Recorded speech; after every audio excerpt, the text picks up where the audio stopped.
Assalamualaikum bosku, welcome to my channel. Sebelum menonton jangan lupa subscribe, nyalakan dulu loncengnya, dan jangan lupa like dan komen. Dan jangan lupa ambil posisi rebahan kalian. Untuk kalian selamat menyaksikan. Pada saat ini, Ye Chen bersemangat untuk melompat. Selain itu, dia tidak dapat menahan dorongan hati, yaitu, kembali ke kediaman Paman Zhang, untuk mengambil setengah dari pil roh keheningan langit dari dinding batu yang disembunyikan. Ye Chen dapat melakukan jejak jiwa pada pil roh keheningan langit, sehingga menyimpulkan metode pemurnian dari pil roh keheningan langit.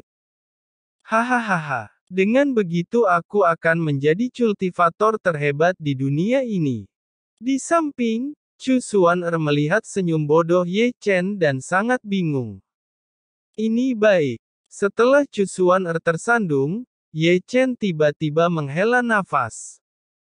Chu Xuan'er, yang sedang minum teh, dibawa pergi, begitu banyak sehingga dia baru saja menyesap teh di mulutnya dan memuntahkan ke wajah Ye Chen. Kenapa bengong? Apa yang kau pikirkan? Chu Xuan'er memelototi Ye Chen dengan marah. Tidak ada, tidak ada.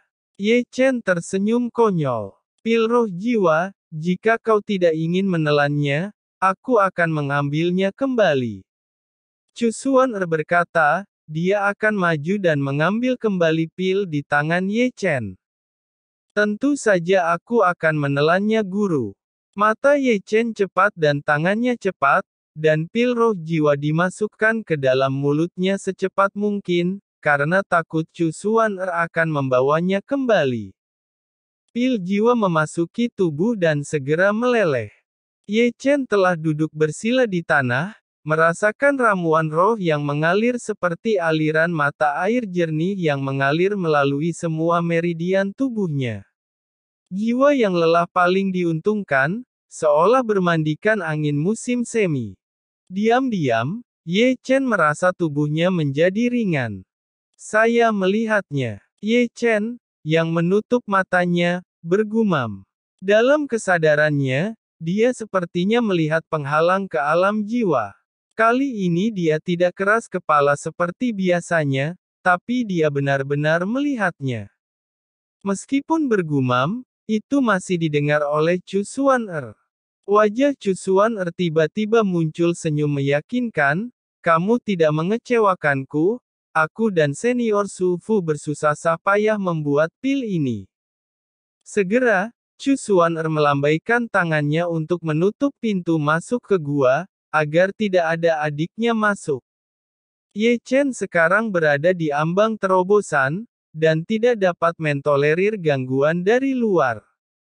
Di ruang batu, suasana menjadi sangat sunyi. Ini adalah proses yang panjang. Kemajuan jiwa jauh lebih sulit daripada perbaikan diri, dan tentu saja membutuhkan waktu yang lama. Pada saat ini, kesadaran Ye Chen masih berenang, dan seluruh tubuh serta pikirannya dalam keadaan yang luar biasa. Pil roh jiwa telah sepenuhnya larut dalam tubuhnya, dan esensi pil yang memelihara jiwa itu seperti nektar, membasuh jiwanya, dan mengeraskan kesadarannya seperti palu. Jadi, malam berlalu dengan tenang. Keesokan harinya, sebelum cahaya matahari dari timur muncul, raungan kemarahan terdengar dari ruang batu. Hancurlah. Dengan raungan Ye Chen, jiwanya yang sangat halus tiba-tiba menembus penghalang dan memasuki misteri jiwa. Bersenandung. Segera, 4 tugu jiwa di tengah, tenggara, dan barat laut bergetar, dan kata, roh, di atas berubah menjadi kata, Xuan, pada saat terobosan Ye Chen, berubah dengan tingkat jiwa Ye Chen menjadi tingkat Xuan. Di lingkaran di tengah tugu, Ye Chen, setelah berteriak, terdiam, tetapi tubuhnya berubah. Pertama-tama, dia ditutupi dengan energi yang cemerlang, dipenuhi dengan nafas emas. Kedua, sisinya, berpusat padanya, membentuk pusaran aneh, menyerap kekuatan misterius antara langit dan bumi. Pada akhirnya, alisnya bersinar, dan ada kata, Xuan, yang menjulang. Setelah sekian lama, Ye Chen masih belum membuka matanya, dia masih berenang dalam suasana misterius itu. Namun, dia masih belum bangun. Dalam konsepsi artistik yang misterius, dia melihat luasnya lautan, melihat luasnya langit berbintang, dan merasakan keagungan jiwa. Kekuatan luar biasa antara langit dan bumi. Alis Ye Chen terkunci dan meregang dari waktu ke waktu, mengembara dalam konsepsi artistik, dan merasakan kekuatan misterius dan kuat. Menurut kata-kata Chu Ling itu adalah kekuatan langit dan bumi. Namun, yang disebut kekuatan langit dan bumi terlalu merajalela. Ini seperti flash di dalam panci, dan sulit untuk menangkapnya saat menghilang. Pada titik ini, Ye Chen membuka matanya perlahan, dua mata tajam keluar dari pupilnya, dan matanya menjadi dalam dan tertahan. Aku merasa cukup baik. Selain itu, Chu Xuan tersenyum dan menempel pada Ye Chen. Ye Chen berbalik dan melompat. Meskipun matanya dalam dan tertahan, dia tidak bisa menyembunyikan ekstasi di matanya. Pada saat ini, pintu kamar gua terbuka, dan sosok Chu Ling muncul di samping Ye Chen seperti hantu. Sepasang roh dan mata yang indah berkedip dan menatap Ye Chen, dan berkata, "Kau sudah naik tingkat menerobos." Tiba-tiba, menerobos. Ye Chen terbatuk, tetapi mundur tanpa sadar, dan setiap kali dia melihat Chu Ling dia akan melakukannya tanpa sadar. Baru sehari yang lalu, wanita gila itu masih memukulinya, berhenti sebentar. Pernahkah kamu merasakan kekuatan langit dan bumi? Chu Ling tampaknya tidak memperhatikan ketakutan Ye Chen terhadapnya, dan dia jelas lebih bersemangat daripada Ye Chen, sepasang mata indah menatap Ye Chen. Ya, tapi hanya sebentar. Ye Chen menjawab dengan jujur. Lalu bagaimana perasaanmu tentang kekuatan langit dan bumi? Chu Ling masih menatap lurus ke arah Ye Chen. Sangat kuat. Ye Chen berkata dengan takjub. Lalu apakah kau? Chu Ling ingin menanyakan sesuatu, tetapi disela oleh Chu Xuan di samping. Melihat Chu Ling Chu Xuan tertawa, dia baru saja menerobos, bagaimana bisa begitu mudah menangkap kekuatan langit dan bumi. Oh ya, Chu Ling hanya bisa menggaruk kepalanya. Di sini, Chu Xuan mengalihkan pandangannya dari tubuh Chu Ling ke sisi Ye Chen. Karena kamu telah menembus alam jiwa, maka latihan di ruangan batu ini akan berakhir.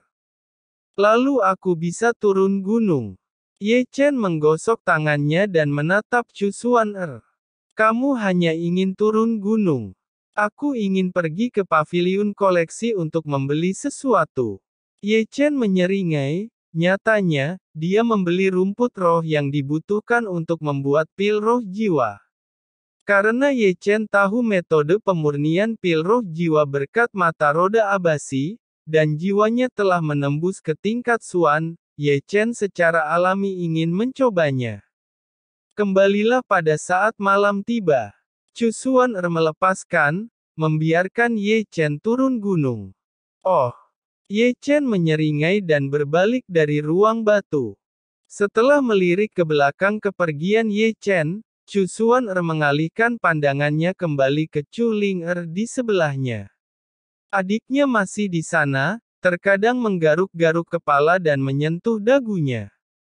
Chu Xuan bertanya, Ling, ketika melihatnya, apa kau merasa dirimu telah gagal? Chu Ling menjawab, mana mungkin, saat ini, selain di Sekte Tianxuan, tidak ada yang dapat menandingi tingkat kekuatan jiwaku. Chu Xuan berkata, namun kali ini, bakat kekuatan jiwa yang selalu kau banggakan itu telah dikalahkan oleh murid kesayanganku. Kemampuan bocah itu masih jauh di belakangku. Chu Ling menginjak kakinya, menatap Chu Xuan dengan buruk, dan berbalik dan berjalan keluar dari ruang batu.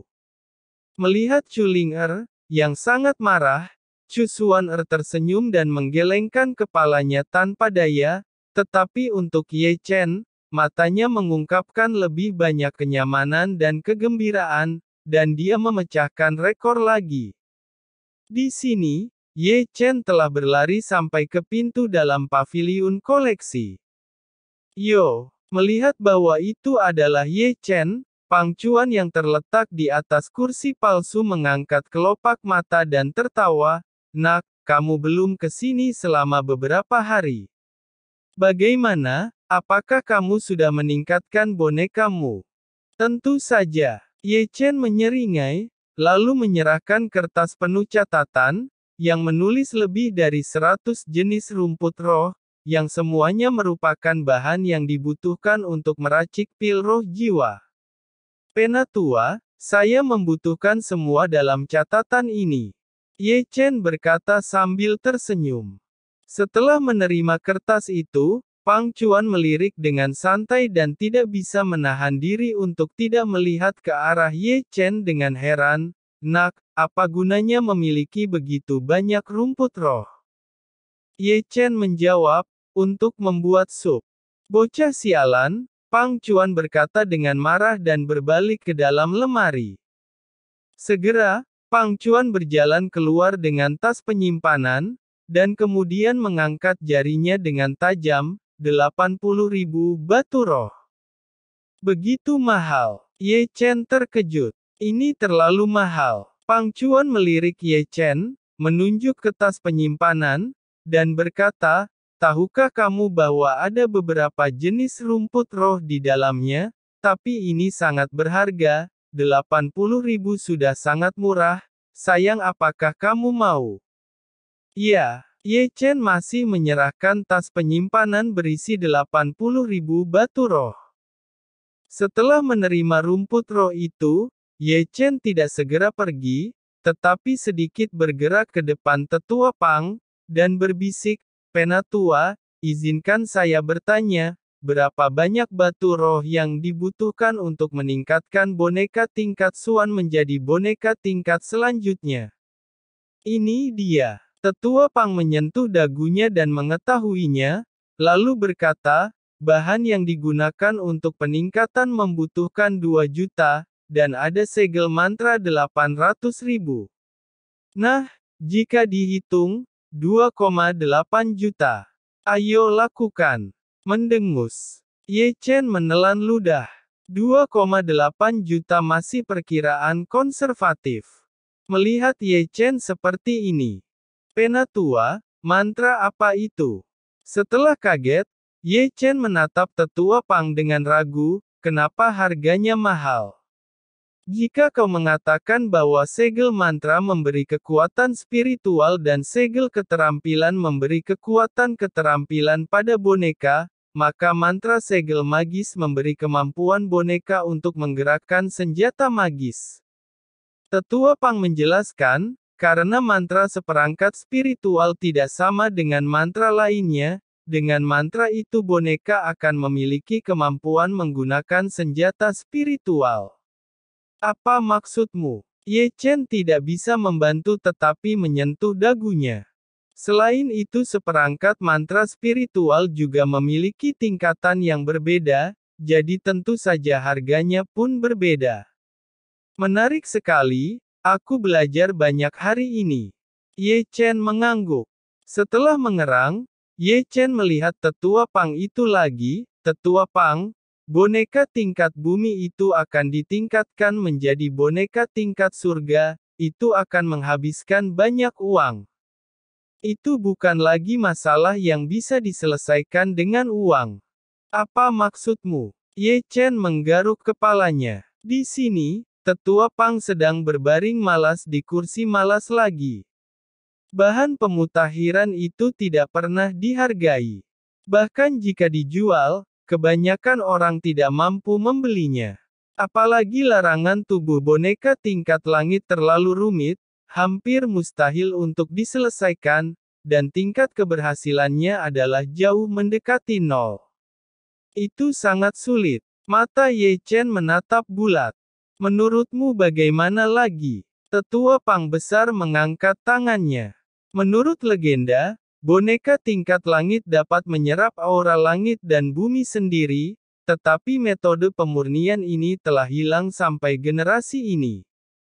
Menyerap aura langit dan bumi sendiri. Ye Chen sedikit terkejut. Boneka yang tidak berpikir mampu menyerap aura langit dan bumi sendiri, yang di luar dugaannya. Memikirkan hal ini, dia tidak bisa membantu tetapi menyentuh dagunya, dan matanya berputar-putar, sepertinya memikirkan sesuatu. Zixuan bonekaku tampaknya dapat menyerap aura langit dan bumi seperti boneka tingkat surgawi. Tanpa berbicara Ye Chen bergumam keluar dari paviliun koleksi. Namun, begitu dia keluar dari gerbang paviliun koleksi, Ye Chen dihadang oleh sekelompok besar orang. Orang-orang ini semua adalah wajah yang akrab, satu dengan mata merah, satu menatapnya dengan gigi terkatup, tetapi bukankah itu Qiang murid peringkat 8 dari murid inti sekte Heng Yue? Ye Chen berkata, apa kalian harus datang ke paviliun koleksi untuk berbelanja dengan beramai-ramai seperti itu? Kurang dari Ye Chen mencibir. Melihat begitu banyak orang menatap Ye Chen. Begitu kata ini keluar, sejumlah besar orang langsung gelisah, dan banyak orang telah mengeluarkan senjata itu dari lengan baju mereka. Berbelanja. Apa aku punya uang untuk berbelanja? Semua uang kami sudah kau rampas habis. Kau sudah merampokku sebanyak 2 kali, sialan kau Ye Chen. Ye Chen berkata, apa kalian ingin melanggar aturan sekte dengan mengepung dan menyerangku di sini? Qiang berkata, tentu saja kita tidak dapat berkelahi di sini. Apa kau berani bertarung denganku di altar Feng Yun? Cukup menyedihkan untuk mengatakan lebih dari 100 murid. Kebanyakan dari mereka adalah murid dari hutan bagian dalam selama ujian di hutan tandus. Mereka dirampok oleh Ye Chen di hutan tandus. Ye Chen telah merampok mereka lagi di gunung beberapa hari yang lalu. Saya khawatir semua orang kecuali Qiang di sini harus berdenting dengan buruk. Ditatap oleh sepasang mata serigala, Ye Chen hanya merasa tidak nyaman, dan berkata bahwa dia akan membawa orang banyak pergi dan keluar. Menunggumu untuk waktu yang lama, masih ingin pergi. Sebelum menunggu Ye Chen menarik kerumunan, berapa lama sekelompok besar orang mengambil langkah maju secara kolektif. Ada sikap yang cukup untuk mengalahkan Ye Chen di tempat. Jika tidak dibatasi oleh aturan, mereka sudah lama sejak itu. Apa kau berani? Qiang menonjol dan menatap Ye Chen dengan ekspresi muram. Ye Chen berkata, kau berada di tahap pembentukan inti, kekuatan kita tidak seimbang. Aku tidak akan bertarung denganmu. Kepala Ye Chen bergetar seperti mainan. Ye Chen tidak takut pada Qiang, terutama karena Ye Chen tidak punya waktu untuk bertarung dengan Qiang. Apa yang ingin dia lakukan sekarang itu adalah meracik pil. Apa kau takut? Qiang tersenyum kejam. Yah, aku takut padamu. Qiang menjawab, apa kau pikir kau dapat bersembunyi dariku selamanya? Ye Chen hendak berbicara, tetapi dia tidak bisa menahan diri untuk tidak berbisik, karena ada getaran di lautan intinya, tetapi aneh baginya bahwa getaran itu bukan api abadi, tetapi itu dari petir hitam. Apakah ada harta karun? Ye Chen bergumam dalam hatinya, bahwa petir hitam dan api abadi adalah roh langit dan bumi, dan hal-hal yang dapat menyebabkan petir hitam bergetar pasti tidak biasa. Pasti ada harta karun pada kelompok orang ini. Ye Chen menyentuh dagunya, dan matanya mulai berayun ke kiri dan ke kanan. Mata kecil itu melihat ini, dan segala sesuatu yang aneh tidak bisa lepas dari pandangannya. Setelah berlama-lama beberapa saat, Ye Chen akhirnya fokus pada Qi yang di depannya, lebih tepatnya pada liontin bulan sabit yang dikenakan di leher Qi yang bersenandung. Ketika Ye Chen pergi untuk melihat liontin bulan sabit, petir hitamnya di lautan inti bergetar lagi. Itu dia harta karun ya. Setelah menangkap petir hitam, Ye Chen memutuskan bahwa karun itu adalah liontin bulan sabit yang dipakai oleh Qi Yang. Qi Yang berkata, jika kau berani, naiklah ke arena dan hadapi aku. Lalu mari kita lihat siapa yang lebih hebat, kau atau aku. Bukankah kau selalu merasa angkuh? Apa kau kali ini merasa takut Ye Chen? Ye Chen menjawab, baiklah kalau kau memaksa. Apa kau pikir aku benar-benar takut padamu? Aku akan menunggumu di altar Feng Yun siang nanti. Segera, masalah Qi Yang dan Ye Chen pergi untuk duel menyebar ke seluruh gerbang dalam sekte Heng Yue, dan segera menimbulkan kegemparan.